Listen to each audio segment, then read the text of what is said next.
encanta, diga por favor un fuerte amén. Amén. Ok, ahora le voy a invitar que vaya conmigo al libro de Génesis. Libro de Génesis, vaya ahí conmigo. En el capítulo número 2. Ok. No va a ser, hermano, nuestro texto. Vamos a ir a otro texto después, pero vamos a empezar con este primero, que es Génesis capítulo 2. En el libro de Génesis capítulo 2, en el versículo 25. Amén. Dice la palabra del Señor. Génesis 2:25. Y estaban ambos desnudos. Adán, conmigo al capítulo 3, versículo 10. Dice, y él respondió, oí tu voz, hablando de Adán, hablándole a Dios. Oí tu voz en el huerto. ¿Y qué dice? Tuve miedo porque estaba desnudo y me escondí.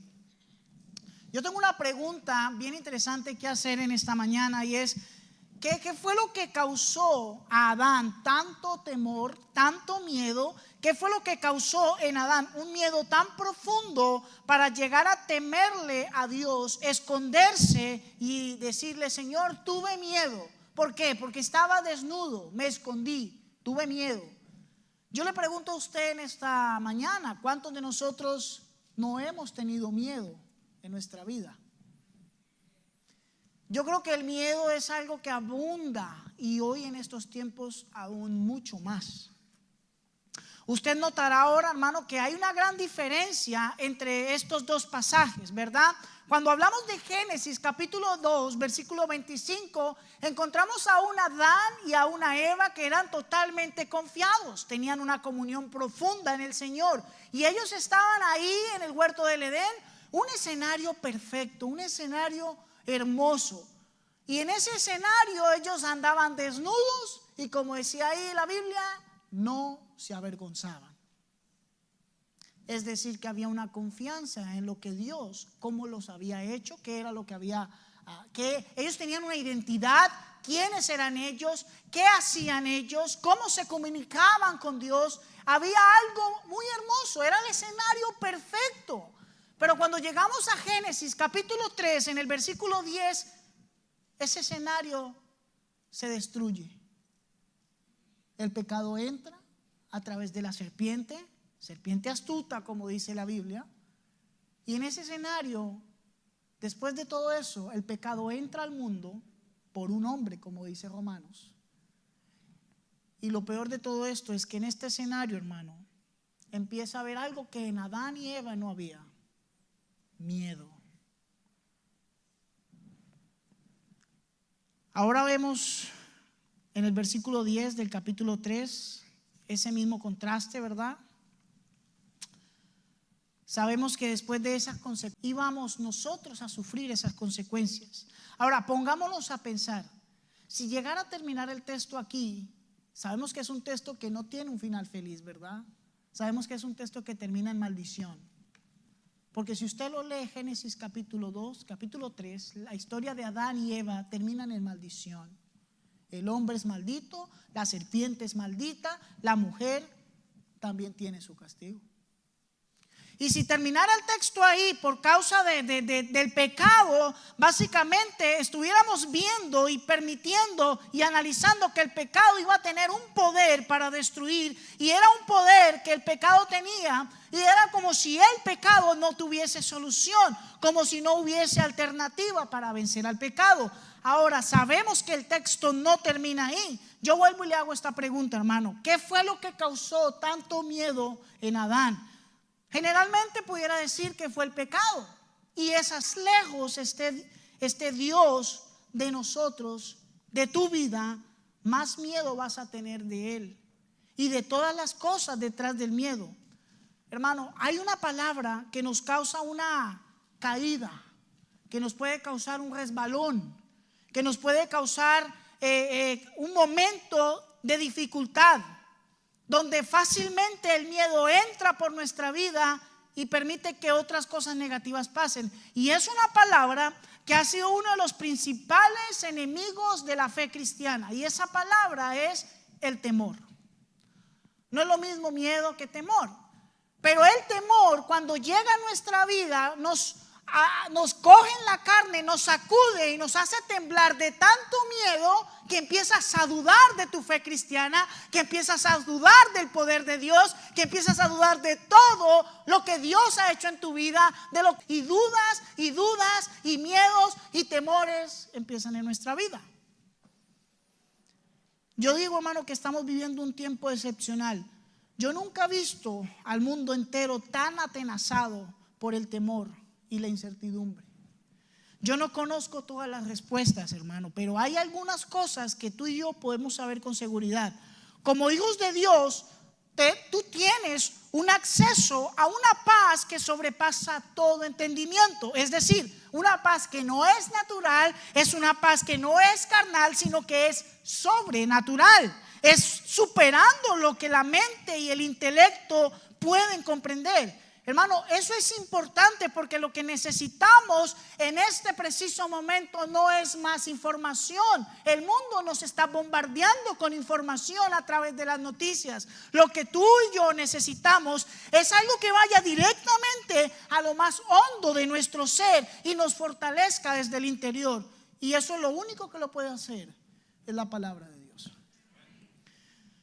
Esta mañana voy a bombardearlos de buena manera. No se asuste, pero quiero bombardearlos, tanto su corazón como su mente, con verdad atemporal, verdad eterna, inmutable de la palabra de Dios.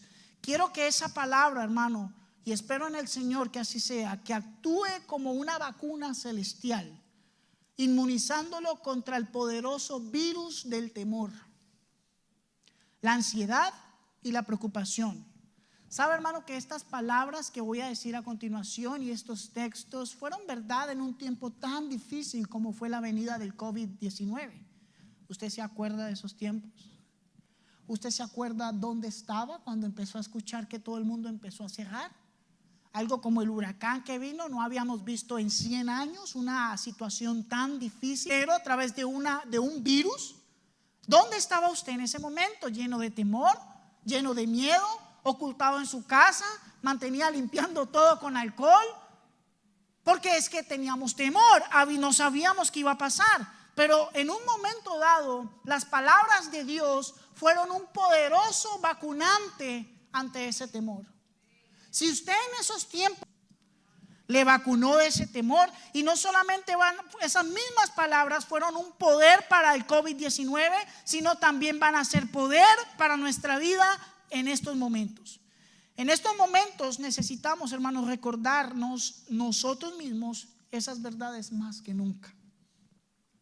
Algunas personas comienzan a dudar, comienzan a flaquear, llegan a cuestionar al mismísimo Dios, cuestionan su palabra, cuestionan su amor, cuestionan su fidelidad. Pero este es el tiempo, hermano, en el que tú y yo necesitamos aferrarnos a Él más que nunca.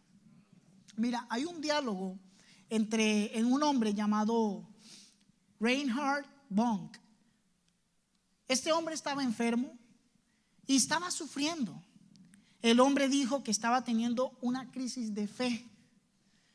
Reinhard dijo: mi hermano, cuando se esté ahogando, ese es el peor momento para que usted suelte el salvavidas. Así que yo le digo a usted, si usted está batallando, agárrese a la palabra de Dios y a su verdad con todas sus fuerzas, porque ese es su salvavidas.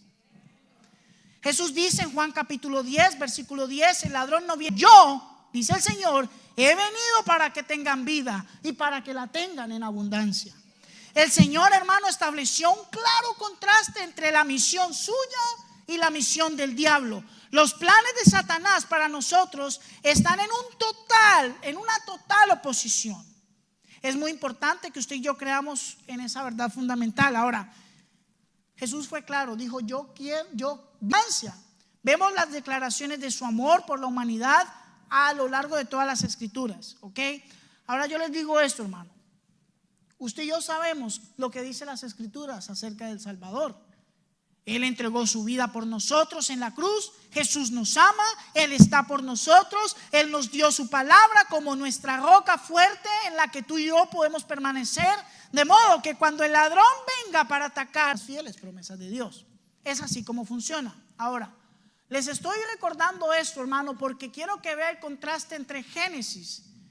Porque Génesis es una historia triste, es el inicio de la humanidad y termina tristemente, pero vamos a una segunda parte a continuación. Cuando una persona, volviendo a la misión de Satanás, Satanás sabe que no tiene derecho legal para robarnos, no tiene derecho para matarnos, no tiene derecho para destruirnos, a menos que pueda persuadirnos para que le entreguemos el poder y la autoridad que Dios nos ha dado como hijos e hijas de Dios. Ok, el diablo, hermano, maquina para engañar a las masas plantando acusaciones falsas, distorsionando la verdad y con mayor frecuencia, ¿sabe? Él va a emplear tácticas de esa palabra que les mencioné al principio, el temor. Porque cuando usted tiene temor, usted es demasiado vulnerable. Y cuando usted está vulnerable, mi hermano, ahí es cuando es más fácil pecar en cualquier área. Él utiliza el temor porque tiende a funcionar. Y funciona muy bien con quienes dudan. Yo no sé cuántos de aquí dudan. Yo creo que casi todos, si no somos sinceros.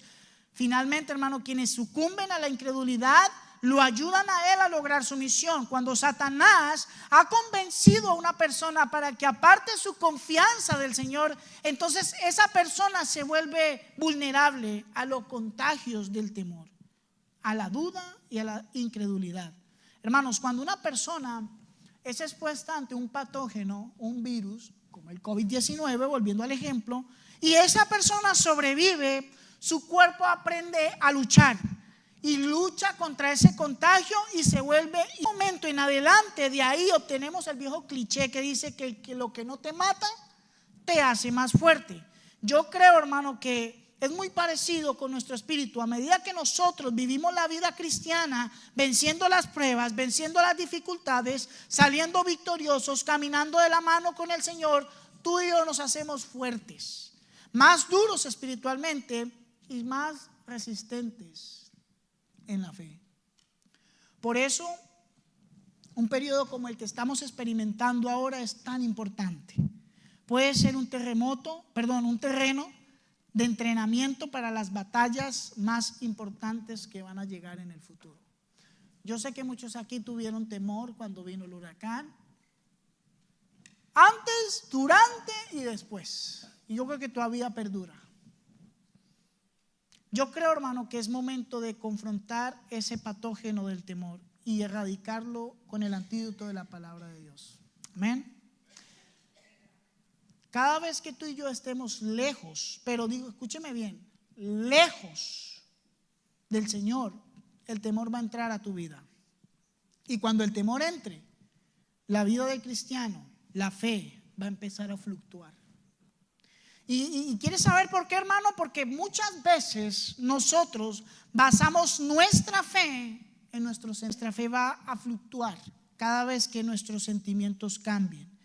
La fe va a cambiar, se va a alterar. Un día tengo fe, otro día no tengo fe. Un día tengo menos fe, otro día tengo más fe. Otro día no tengo fe y otro día sí tengo fe. Y va a seguir fluctuando. Es un sube y un baja. Eso es fluctuar. Y por eso el título del mensaje en esta mañana es ¿qué debo hacer cuando mi fe fluctúa? Gracias por tu bendición. Gracias por el privilegio que nos das de estar en tu casa, Señor.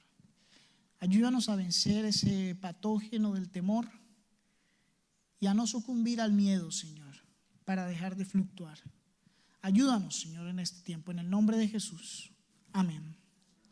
Los llevé a Génesis porque esa era la primera parte de la historia. Quiero que ahora vayamos a la segunda parte, donde es capítulo 4. Mateo capítulo 4.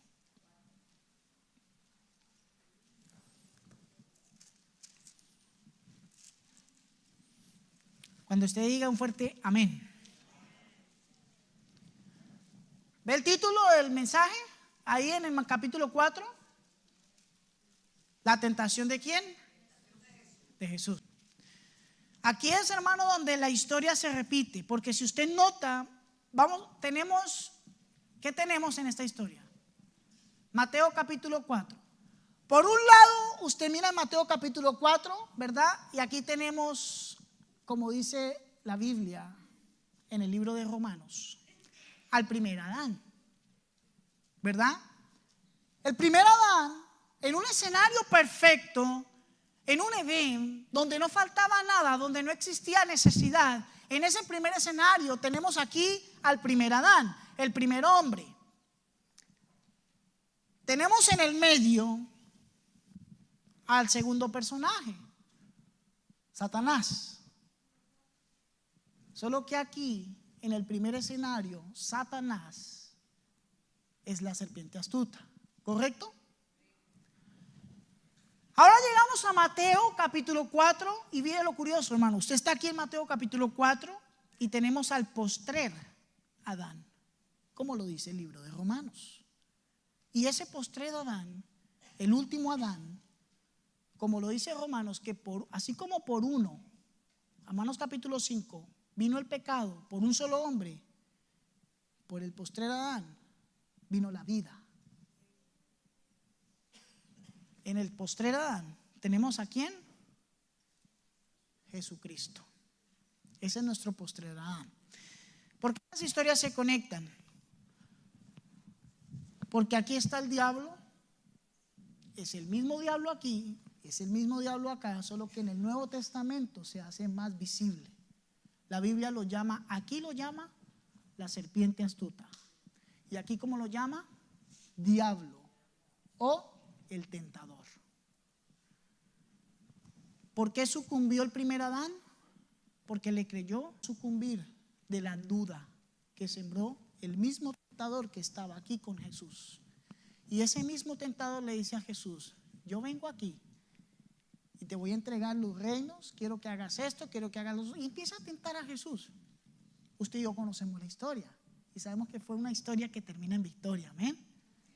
De esa historia vamos a hacer el mensaje, a terminar este corto tiempo que nos queda. Espero el Señor deme unas 3 horas más, hermano, y lo terminamos, amén. Estoy bromeando, pero es ahí donde nos vamos a concentrar. Me dediqué un tiempo para explicarle el primer escenario, pero ahora nos vamos a encontrar en el segundo escenario, ¿ok?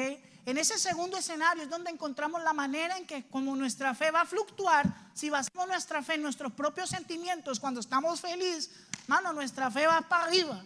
No, todo lo puedo en Cristo que me fortalece. Yo no temo a nada. Y entonces abatidos, que en vez de decirlo a Cristo, como dice el himno, ¿qué hacemos? Nuestra fe disminuye, porque hemos basado nuestra fe en nuestros propios sentimientos.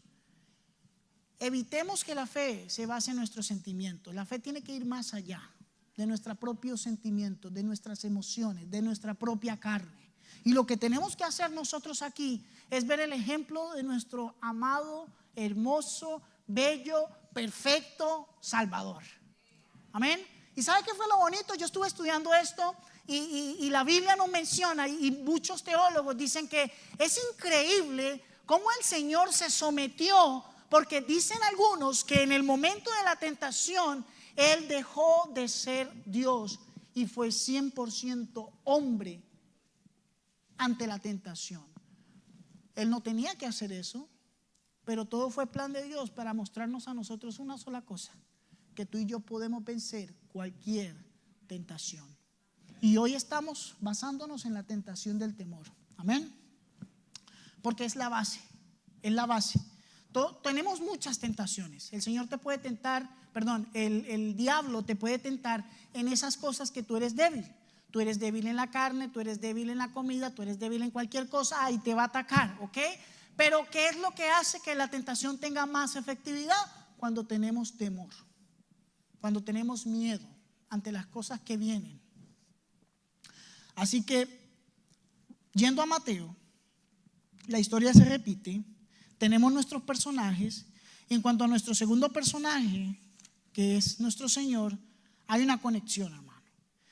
En esta segunda situación, Es el mismo villano que vuelve a atacar en la historia del mundo, solo que aquí no le va a ir bien. O sea, yo quiero aquí entonces que empecemos a ver cómo vencer la tentación del temor. Versículo 1, amén. Entonces Jesús fue llevado ¿por quién? Por el Espíritu. ¿Está en qué? En mayúscula. O sea, el Espíritu de Dios. Dice la Biblia que Jesús fue llevado por el Espíritu de Dios. ¿A dónde? Al desierto. Hasta ahí paremos la lectura. Simples frases. La gran y espectacular participación del Espíritu Santo de Dios. Estamos, hermanos, en una generación donde el Espíritu Santo de Dios no está siendo tomado en cuenta. No se está tomando en cuenta que el Espíritu Santo de Dios no es una fuerza, no es algo que puedas controlar. Es una persona, es la tercera persona, es quien vive en tu santo templo del Espíritu, que es tu cuerpo. Recuerda, tu cuerpo no es tuyo, es del Señor. Y lo que vemos en esta conexión, en este pasaje, es que el Espíritu Santo toma un importante papel. Y es que bajo el poderoso plan del Señor para llevar la tentación, toma a Jesús, le dice: hey, vamos, tienes que hacer la tentación, ¿verdad? Pero lo que yo quiero que usted se enfoque aquí no es que el Espíritu Santo tienta al hombre. No, el Espíritu Santo te puede guiar para que tú seas probado. Jesús, hermanos, si no existiera Mateo capítulo 4, yo no sé dónde estaríamos tú y yo. Porque en el plan perfecto de Dios era necesario que Él nos demostrara como humano, como 100% hombre, que la tentación era posible de vencer. Y el Espíritu Santo estaba incluido en esto. ¿Sabe qué es lo más bonito? Que mora en tu vida. Y probablemente si tú estás viviendo una vida en este momento de temor, si tienes miedos, es probable que el Espíritu Santo de Dios lo está permitiendo. ¿Para que qué? Para que tú seas probado y para que tú salgas victorioso. Recuerda que la historia no termina en Génesis, termina en Mateo capítulo 4. ¿Y cómo termina? Vamos a ir analizándolo. Ciertamente, hermano, dentro de la tentación de Jesús hay una participación clara, ¿cierto? El Espíritu Santo. Yo te hago esa pregunta: ¿cuándo fue la última vez que le permitiste al Espíritu Santo tomar el control para llevarte a hacer algo? Quiero que analicemos en esto, hermano. El primer punto para vencer la tentación del temor es que hay que estar llenos del Espíritu Santo. Hay que estar controlados del Espíritu Santo. Recuerde que es un mandato del Señor. Ahí en Efesios, cuando Pablo lo dice, ese ser es un imperativo, es un mandato. El Señor quiere que tú seas lleno del Espíritu Santo. Y si lo conecto aquí de manera aplicativa, hermano, es porque ciertamente el Espíritu Santo siempre va a tener participación en nuestra vida. Pero si tú no estás lleno del Espíritu Santo, va a ser imposible que tú salgas victorioso de una prueba. Al final y al cabo es Él el que te va a ayudar. Versículo 16.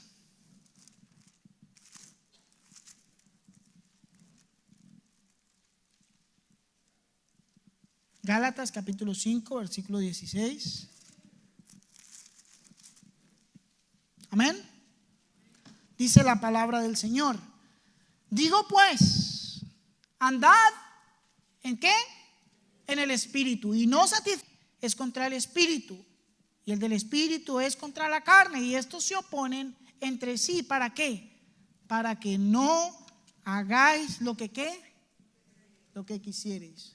Pues es que esa es nuestra naturaleza, hermano. Usted y yo vamos a querer hacer lo que se nos venga en gana. Es nuestra carne. Y ahí está la lucha, la carne con el Espíritu. Una de las pruebas para que tú sepas si eres realmente salvo, que caigas pero estás luchando y pidiéndole perdón al Señor, esa lucha te hace más salvo que nunca, porque sabes y entiendes que tienes una lucha contra tu carne. Pero mientras la carne y el Espíritu se estén contradiciendo, no va a haber ninguna bendición, hermano. Pablo termina diciendo el texto ahí en Gálatas 5, en el versículo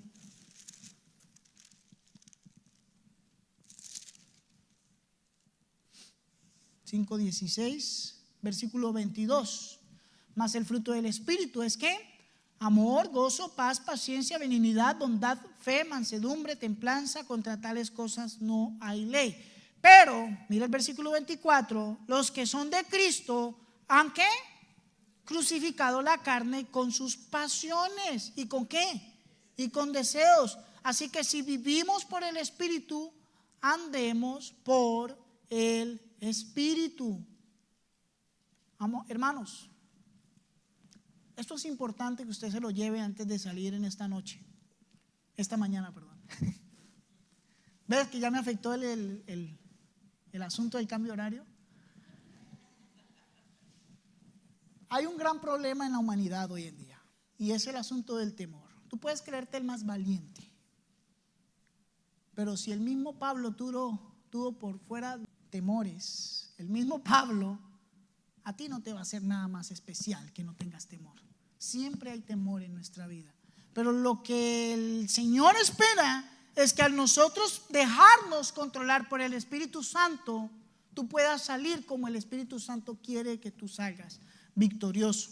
Así que continuando, hermanos, solamente si andamos en el Espíritu podemos tú y yo ver no solamente su fruto a un cristiano sin temor. Y si solamente mantenemos más comunión con el Espíritu Santo de Dios, es cuando nosotros vamos a estar ejerciendo el fruto del Espíritu.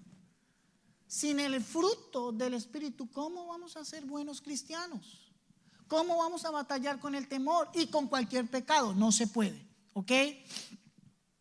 Así que terminando ese primer punto, hermano, quiero que lea lo siguiente en Mateo capítulo 4, ya estamos terminando. Mateo capítulo 4, versículo 1, amén. Entonces Jesús fue llevado por el Espíritu al desierto. ¿Para qué? Para ser tentado por el diablo. Y después de ¿qué? De haber ayunado 40 días y 40 noches, tuvo hambre. Lo siguiente que vemos en la vida del postrer Adán, de nuestro Salvador, de Cristo, es que en medio de la tentación, Él hizo algo que se acostumbraba y algo que se viene haciendo hasta el día de hoy, es la práctica de ayunar. En la práctica de ayunar obtenemos bendición. Hermano, es necesario para vencer la tentación del temor, no solamente hay que estar llenos o controlados del Espíritu para poder, ¿verdad?, mostrar el Espíritu, el fruto del Espíritu, sino que también tú puedes vencer la tentación del temor al momento de ayunar. ¿Por qué? Es necesario que nuestra vida sea una vida de ayuno. Tú puedes considerar el ayuno un estilo de vida, como lo es la oración al Señor. Usted sabe, hermano, que la cantidad de veces que el ayuno es mencionado en la Biblia, y si usted no lo sabe, se lo dejo de tarea. ¿Por qué? Porque es importante entender que en nuestra vida el ayuno debe ejercerse. Debe de ejercerse. Lo practicamos aquí como manera grupal de iglesia, pero no se supone que deba ser solo un mes al año. No se supone que solamente sea cuando haya necesidad. No se supone cuando necesitamos de la voluntad del Señor o de la mano del Señor para algo. Se supone que sea un estilo de vida para acercarnos más al Señor. Yo solamente le traigo estos ejemplos por si usted no sabía o tenía más información del ayuno. La Biblia nos muestra más o menos 4 tipos de ayuno, ¿verdad? Tú puedes encontrar más, pero yo te voy a mostrar 4. Este es el ayuno más radical que podemos hacer. En este, usted no come y no bebe nada. El cuerpo no recibe ningún tipo de nutrientes. En la Biblia encontramos un ejemplo en el capítulo 4 del libro de Esther, cuando dice: ve y reúne a todos los judíos que están en Susa para que ayunen por mí. Durante 3 días no coman ni beban, ni de día ni de noche. Yo, por mi parte, ayunaré con mis doncellas, al igual que ustedes. Cuando cumpla con esto, me presentaré ante el rey, por más que vaya contra la ley. Y si perezco, que perezca. El ayuno total debe hacerse solo por periodos cortos de tiempo, por ejemplo 6, 12 o 24 horas. Es muy importante no hacer este tipo de ayuno por más de 3 días, porque es recomendable hacerlo bajo la supervisión médica y puede ser peligroso para su salud. El segundo ayuno es un ayuno con agua. El ayuno con agua, ese es el tipo de ayuno más conocido. No se come nada, pero se puede beber agua. Al permitir hidratarse puede ser un poco más extenso que el ayuno total, pero también es aconsejable consultar ¿con quién? Con un médico, ¿ok? Pues sobre todo si se piensa estar por más de 2 días solo con agua. Se piensa que este fue el ayuno que Jesús hizo por 40 días justo antes de comenzar su ministerio. Los evangelios mencionan que Jesús dejó de comer y tuvo hambre, pero no dicen que tuviera sed. Leemos el evangelio en Lucas 4:1-2 que menciona lo que estamos leyendo a continuación. Hay personas que deciden incorporar jugos de frutas o agua de gotas de limón al hacer este ayuno. El tercer ayuno es un ayuno parcial. El ayuno parcial es un tipo de dieta que consiste en eliminar cierto tipo de alimentos, y la idea es comer de forma sencilla para mantener el cuerpo funcionando sin comer en exceso o por placer. En Daniel capítulo 10, 2-3 dice que en aquella ocasión yo, Daniel, pasé 3 semanas como si estuviera de luto. En todo ese tiempo no comí nada especial, ni probé carne, ni vino, ni usé ningún perfume. Este ayuno puede ser más extenso porque se elimina solo cierto tipo de alimentos. Y el último ayuno, hermano, ayuno de otras cosas. La Biblia menciona otro tipo de ayuno que no tiene que ver con la comida. Se trata de dejar de lado por un tiempo cosas que no son alimentos. Por ejemplo, Daniel dejó de usar perfume cuando hizo el ayuno parcial de 3 semanas. En 1 Corintios 7:5 encontramos también el ejemplo de abstenerse del sexo en el matrimonio por un tiempo corto para dedicarse a la oración. Esto debe hacerse por mutuo acuerdo de la pareja. Hoy día, hermano, vemos personas que deciden abstenerse del uso de las redes sociales o de la televisión durante unos días, ya que desean usar ese tiempo para profundizar más en su relación con Dios y enfocarse en buscar su voluntad. Este tipo de ayuno puede ir unido a un ayuno parcial. ¿Qué tipo de ayuno estás practicando en tu vida cristiana? Información y maneras hay, hermano. Muchos dicen, yo estoy enfermo, yo no puedo, a mí me da mucha hambre. De eso se trata. Entre más sacrifiques por el Señor más va a bendecir tu vida. Y termino con este último punto. Para vencer la tentación, hermano, hay algo que Jesús usó y fue clave. Usó la palabra de Dios. Hermano, Jesús se especializa en solucionar todo tipo de problema conocido por la humanidad. Él es nuestro Señor, Él es nuestro Salvador, Él es nuestro proveedor, Él es nuestro sanador, nuestro pastor, nuestro abogado, nuestro gran defensor. Y yo podría continuar. No hay problema que sea demasiado grande para Él. Él lo va a resolver. Nunca, mi hermano, vamos a acudir a Él con una petición de oración urgente y que le oigamos al Señor responder: oh, no, qué noticia tan terrible, ¿qué vamos a hacer? No, mi hermano, literalmente no hay ningún problema que el Señor pueda resolver, ¿cierto? A veces nosotros, si permitimos que el temor se introduzca en nuestros pensamientos, es porque no hemos estado meditando en la palabra de Dios. Jesús puede hacer cualquier cosa, porque dice Lucas 1:37, nada hay imposible para Dios. No podré enfatizar lo suficiente, pero la palabra de Dios, hermano, es una herramienta valiosa que tenemos. La única respuesta para el mundo entero se encuentra en la Biblia. Muchas personas permanecen en un estado de temor continuo. Para algunos parecería que el desastre irrevocable y la destrucción acecha detrás de cada esquina, y sin embargo toda la Biblia habla sobre el plan de Dios de misericordia, de redención y de restaurar toda la humanidad. Para quienes pertenecen a Cristo no hay nada que temer, hermano. Solamente hay buenas noticias. El antídoto para el temor es la fe. ¿Sabe?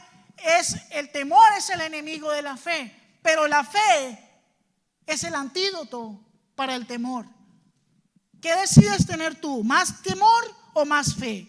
Mire, la Biblia fue escrita para personas sin ninguna fe, lo cual quiere decir que todos comenzamos a leer la Biblia. Producirá, si tenemos algo de fe, leer la Biblia producirá más Hermano, no adquirimos primero la fe que llevamos a la Escritura. Es decir, la Escritura produce, la Escritura alienta, la Escritura aumenta nuestra fe. Romanos 10:17 dice así que la fe es por el oír y el oír por la palabra de Dios. Yo le aliento a que usted le pida al Espíritu Santo que le guíe, hermano, en palabra de Dios, que le revele, para que usted se enfoque en esos versículos que capten su atención. Muchas veces hay versículos que parecen saltar, que lo estamos leyendo y simplemente los omitimos porque no nos parecen importantes, pero resulta que ahí precisamente está la solución a nuestro problema. Cuando nosotros no meditamos en esos versículos, y es hasta que nosotros entramos ahí, meditamos en medida de su palabra, entonces la fe empieza a surgir en nuestros corazones. ¿Qué fue la primera respuesta de Jesús ante el diablo? Versículo 2. Y después de haber ayunado 40 días y 40 noches, tuvo hambre. Y vino a él, ¿quién? El tentador. Y le dijo: si eres hijo de Dios, di que estas piedras se conviertan en pan. ¿Y qué respondió el Señor? Escrito está. Claro, él usó la palabra del Señor y él dijo: no solo de pan vivirá el hombre, sino de toda palabra que sale de la boca de Dios. Pero la primera respuesta, y si usted lo mira, en cada respuesta del Señor ante la tentación del diablo, no fue usar precisamente el versículo, sino demostrarle al diablo que escrito está en la Biblia. Hermano, usted puede llegar y tomar la Biblia y decidir qué es lo que va a hacer, y nada más que usted va a decidir cómo va a llenar su pensamiento de palabra de Dios, porque Jesús ciertamente era la palabra encarnada, pero nos demuestra que usó la Biblia cuando muestra esa expresión diciendo escrito está. Hermano, escrito está. Tal vez yo no sé qué versículos tengas en tu mente para vencer la tentación, para vencer el miedo, pero si tú buscas en la palabra de Dios y memorizas versículos que puedan ayudarte en tu Biblia cotidiana, el Señor los puede usar. Tú pudieras decir escrito cada vez que venga la tentación, cada vez que venga el miedo, cada vez que venga el temor, tú pudieras decirle al enemigo: escrito está, no temas, cree solamente. Escrito está, no temas, porque yo estoy contigo. No desmayes, porque yo soy tu Dios, que te esfuerzo, siempre te ayudaré, siempre te sustentaré con la diestra de mi justicia. Escrito está. La Biblia dice: porque no nos ha dado Dios espíritu de cobardía, sino de poder, de amor y de dominio propio. Hermano, escrito está. Mi Dios pues suplirá todo lo que os falta conforme a sus riquezas en gloria en Cristo Jesús. Escrito está. Me invocará y yo le responderé. Escrito está. Mas el que siembra justicia tendrá galardón firme. Escrito está. Y si la hierba del campo que hoy es y mañana se echa en el horno, Dios la viste así, ¿no hará mucho más a vosotros, hombres de poca fe? Escrito está. He aquí os doy potestad de hollar serpientes y escorpiones y sobre toda fuerza del enemigo, y nada os dañará. Escrito está. No te sobrevendrá mal ni plaga tocará tu morada. Escrito está. Muchas son las aflicciones del justo, pero de todas ellas le librará Jehová. Escrito está. Y la oración de fe salvará al enfermo, y el Señor lo levantará. Escrito está. Echa sobre Jehová tu carga y él te sustentará. No dejará para siempre caído al justo. Escrito está. El ángel de Jehová acampa alrededor de los que le temen y los defiende. Escrito está, hermano. Encomienda a Jehová tu camino y confía en él, y él hará. Escrito está. Él hace habitar en familia a la estéril, y que se goza en ser madre de hijos. Escrito está. Para siempre es su misericordia. Escrito está.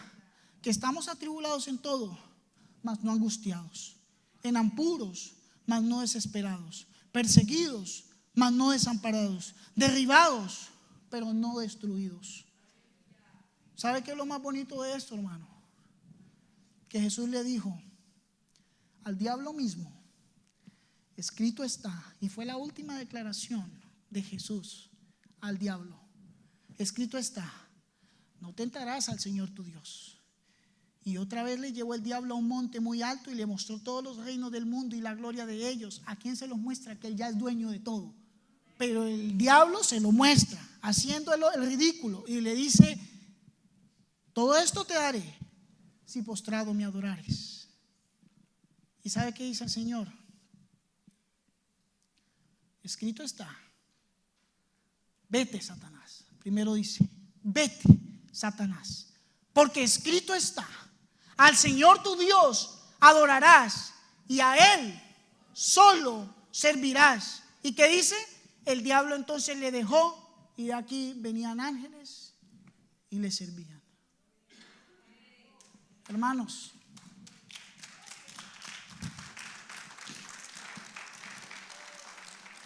que la gloria sea. Usted y yo sabemos esta verdad: el diablo no tiene permiso si no es de parte de Dios. Al final el Señor le dice: hey, no tentarás al Señor tu Dios, sino que a Él servirás. Y hoy en día el diablo le sigue sirviendo a Dios. No hay nadie por encima del Señor. No temas ni desmayes, porque el Señor tu Dios estará contigo a donde quiera que vayas. Amén. Vamos a orar. Padre, gracias te damos, Señor, en esta hermosa mañana que tú nos das, Señor.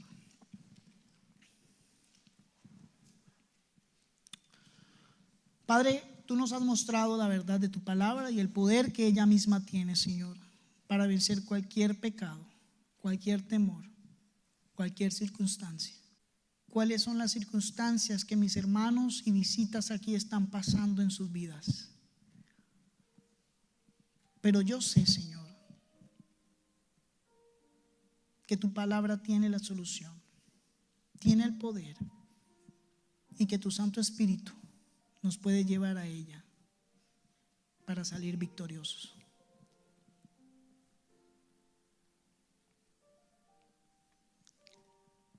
Si hay alguno aquí en esta mañana que no tiene el conocimiento y no sabe si el día que muera se va a encontrar en la gloria con Dios, si no sabe con seguridad, con certeza, si el día que parta de este mundo va a ir al cielo con Dios o va a ir al infierno con el diablo, nos gustaría mostrarle con la palabra de Dios cómo puede usted ir al cielo el día que muera. ¿Sabe? La palabra de Dios también tiene esa solución a ese gran problema de la eternidad. Si usted no está 100% seguro a dónde va a ir su alma el día que muera, este es momento para que usted alce su mano y le entregue su vida a Cristo. No tenga miedo, no tenga temor. Está con nosotros, está en nuestras vidas y le puede convencer de pecado.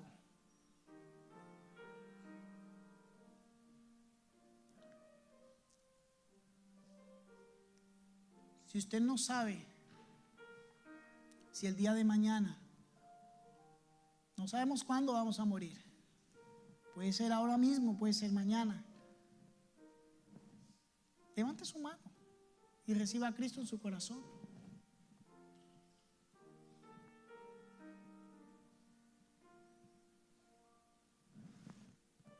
Yo te puedo mostrar, si tú estás ahí en esa banca sentado y no has recibido a Cristo como tu corazón y no tienes la seguridad de ir al cielo el día que mueras, solamente tienes que en oración pedirle al Señor y decirle: Señor, yo sé que soy pecador,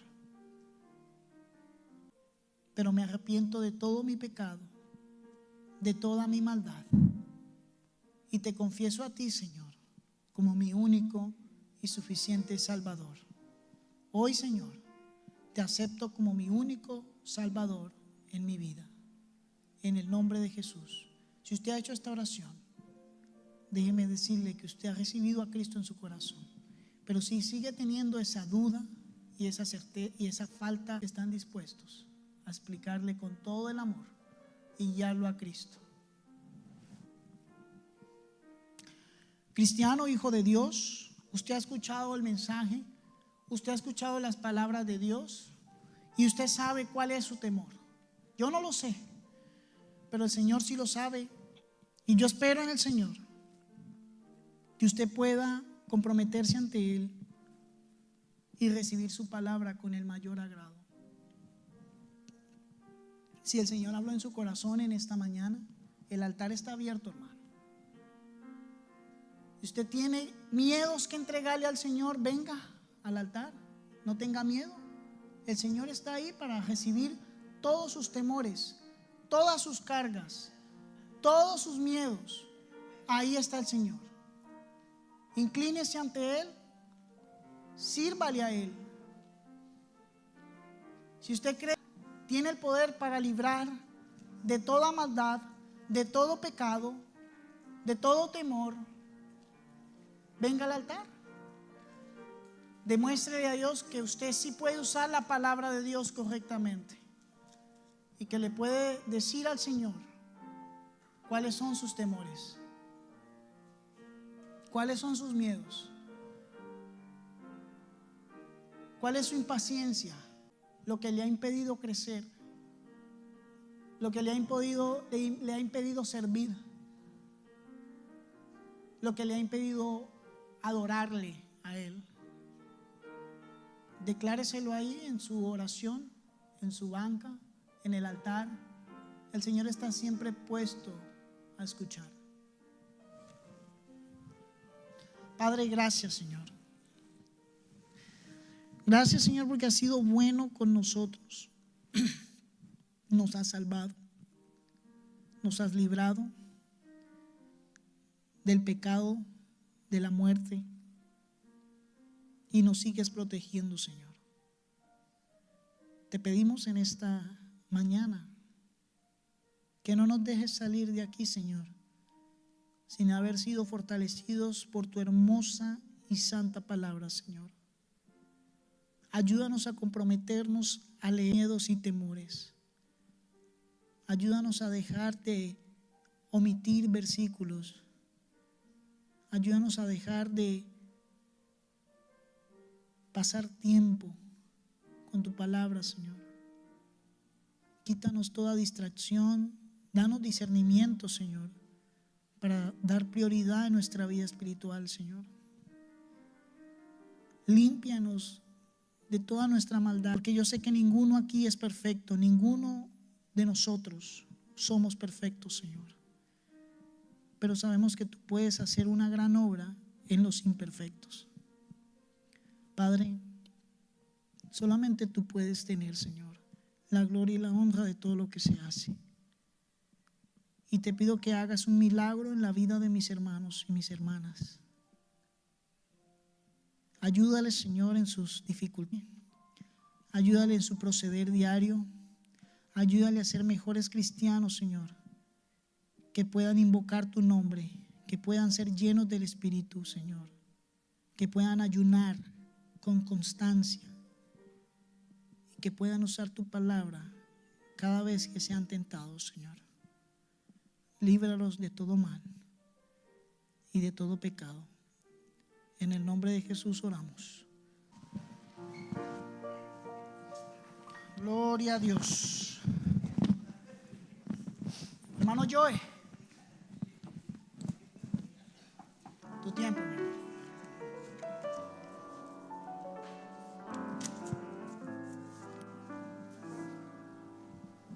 Les invito a ponerse de pie. Vamos a estar entonando este canto ya para despedir. Que no tenga fuerzas, levanto mis manos, aunque tenga 1000 problemas.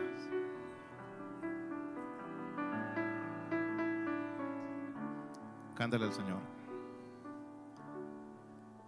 Levanto mis manos, aunque no tenga fuerzas. Levanto, aunque tenga 1000 problemas. Cuando levanto mis manos, comienzo a sentir una unción que me hace cantar. Cuando levanto mis manos, comienzo a sentir el fuego. Cuando levanto mis manos, mis cargas se van. Nuevas fuerzas tú me das. Todo esto es posible, todo esto es posible cuando levanto mis manos. Amén. Hermano Rodolfo Ábalos, despídanos en oración, brother, por favor.